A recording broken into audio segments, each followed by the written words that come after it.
पाकिस्तान के प्रधानमंत्री शहबाज शरीफ का रिकॉर्डेड वीडियो अवेलेबल है, जिसमें वो कह रहे हैं 9-10 अगस्त की दरमियानी रात को 2:30 बजे मेरे जनरल आसिफ मुनीर ने मुझे जगा कर ये कहा कि वजीर आजम साहब, पाकिस्तान के कई एयर बेसेस के ऊपर अटैक हो गया है और नूर खान एयर बेस पर भी मिसाइल गिरी है।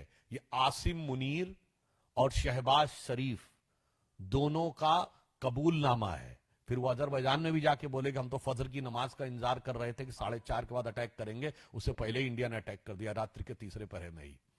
तो मैं पूछना चाहता हूं राहुल गांधी जी से कि शहबाज शरीफ और आसिफ मुनीर के इकबालिया बयान के बाद भी अगर आपको समझ में नहीं आ रहा है तो आपको क्या कहा जाए? राहुल शरीफ कहा जाए या राहुल मुनीर कहा जाए?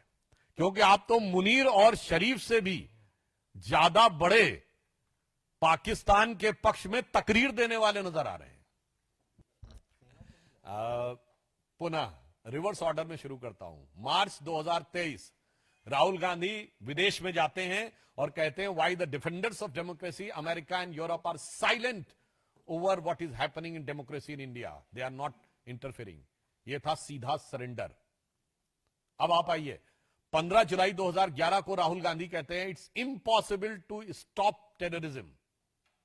यह था टेररिज्म के आगे सरेंडर।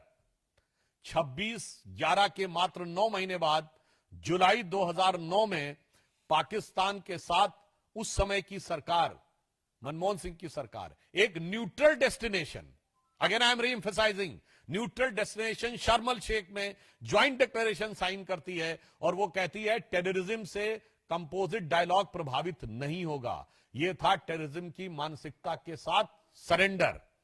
1996 में आपने मोस्ट फेवरेट नेशन का स्टेटस दिया, यह था उनके साथ सरेंडर।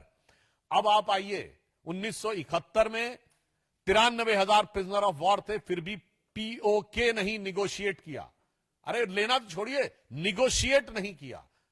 यह क्या था? 13,000 किलोमीटर हमारा पंजाब और सिंध का हमारे पास थे, वो छोड़ दिया। यह था शिमला में सरेंडर। और ये मैं हवा में नहीं बोल रहा हूं, बेनजीर भुट्टो ने अपनी किताब डॉटर ऑफ द ईस्ट में लिखा है कि जब वो शिमला समझौते के बाद रावलपिंडी पहुंचे तो उनके और उनके पिताजी का इस गर्म जोशी से स्वागत हुआ कि जंग हारने के बाद वो डिप्लोमेसी में सब कुछ जीत के आ गए। I am quoting the book of Benazir Bhutto.